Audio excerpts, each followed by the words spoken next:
নওদায় ভোটের দিনেই রণক্ষেত্র, হুমায়ুন কবির বনাম তৃণমূল কেন্দ্রীয় বাহিনীর সঙ্গে ধস্তাধস্তি।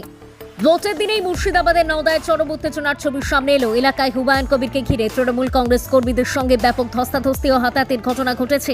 প্রত্যক্ষদর্শীদের দাবি, বুথ সংলগ্ন এলাকায় আচমকায় দুই পক্ষের মধ্যে বচসা শুরু হয়। মুহূর্তের মধ্যেই তা হাতাহাতিতে গড়ায়। পরিস্থিতি এতটাই উত্তপ্ত হয়ে উঠেছে, এলাকায় তৈরি হয় সম্পূর্ণ বিশৃঙ্খল পরিবেশ।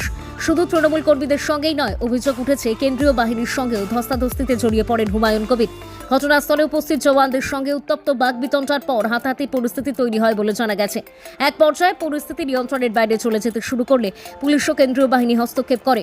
উত্তেজিত জনতাকে সরিয়ে পরিস্থিতি স্বাভাবিক করার চেষ্টা করা হয়। তবে কিছু সময়ের জন্য গোটা এলাকা কার্যত রণক্ষেত্রে পরিণত হয়। এই ঘটনায় এখনো পর্যন্ত কোনো পক্ষের তরফে আনুষ্ঠানিক প্রতিক্রিয়া পুরোপুরি সামনে না এলেও রাজনৈতিক মহলে শুরু হয়েছে জোর চাপানুতোর। ভোটের দিনেই এই ধরনের সংঘর্ষ ফের প্রশ্ন তুলছে আইন শৃঙ্খলা পরিস্থিতি এবং নির্বাচনের পরিবেশ নিয়ে। সব মিলিয়ে নওদার এই ঘটনা স্পষ্ট করে দিচ্ছে, ভোট যত এগোচ্ছে ততই বাড়ছে উত্তেজনা ও সংঘাত। এখন নজর প্রশাসনের পদক্ষেপ এবং তদন্তের দিকে।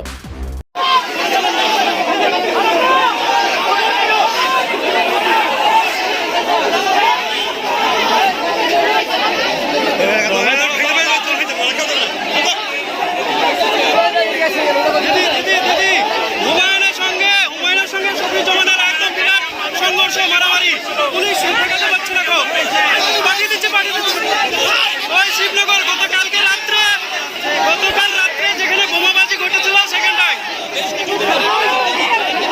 হুমায়ুনের সঙ্গে শফিউজ্জামান হাবিব মোর্চা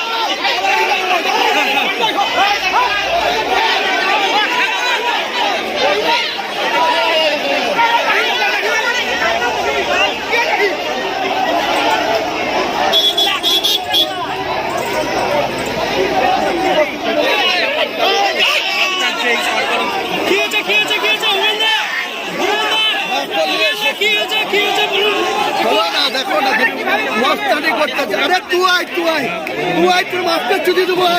আরে